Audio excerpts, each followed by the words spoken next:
பங்குச்சந்தையில் பார்த்தீங்கன்னா வருஷ கணக்கில் வந்து ட்ரேட் பண்ணிகிட்டு இருப்பாங்க. நல்ல அனுபவம் உள்ள நபர்கள்.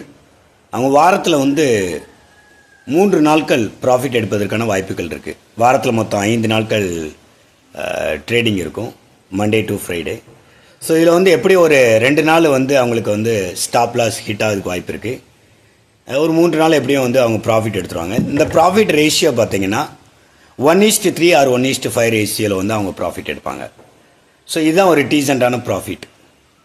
ஆனால் இப்படி வருஷக்கணக்காக ட்ரேட் பண்ணுற இவர்கள் இந்த மாதிரியான ஒரு ப்ராஃபிட் தான் அவங்களுக்கு வரும். ஆனால் ஒன்றுமே தெரியாத ஒரு நபர் திடீர்னு வருவாங்க.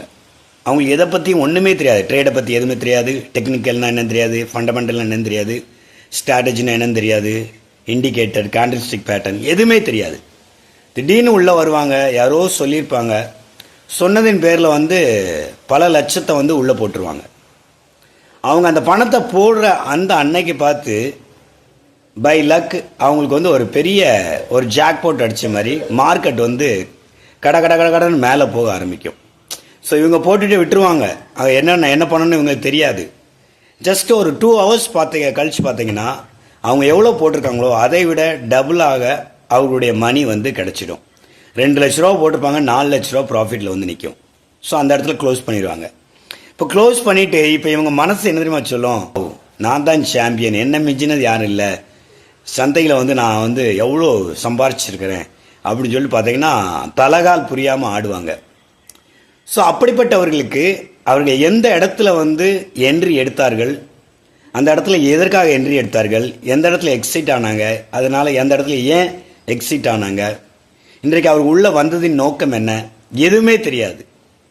ஒன்றுமே தெரியாமல் ஒரு மிகப்பெரிய ஒரு ப்ராஃபிட் எடுத்திருப்பாங்க.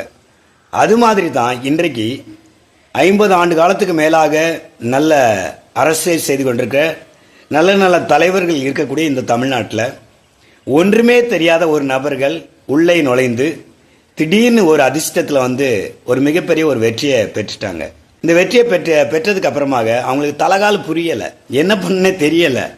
ஏன்னா ஏதாவது கடந்து வந்திருந்தா தானே அந்த அனுபவத்தின் பாதைகளில் வந்து நிறைய காரியங்களை அவங்க தெரிஞ்சுருந்துருக்க முடியும். எந்த ஒரு அனுபவமும் இல்லாமல் திடீர்னு மேலே வந்ததுனால இப்போ அவங்களுக்கு என்ன பண்ணனே தெரியலை. ஆக்சுவலி சட்டமன்ற உறுப்பினர் அப்படின்னாலே என்னென்னு தெரில, அவருடைய கடமைகள் என்ன, அவங்க என்னென்ன பண்ணணும், என்னென்ன தெரிஞ்சிருக்கணும், எதுவுமே தெரியாத ஒரு கூட்டம் இன்றைக்கு வந்து அதிகார மையத்தில் வந்துருச்சு. இப்படிப்பட்ட நபர்கள் வந்து மிகவும் ஆபத்தானவர்கள். ஸோ இவங்க வந்து இவர்களை திருத்திக் கொண்டு இவர்கள் கற்றுக்கொண்டார்கள் என்று சொன்னால் நாட்டிற்கு நல்லது, இல்லை என்றால் மிகப்பெரிய ஆபத்து தான்.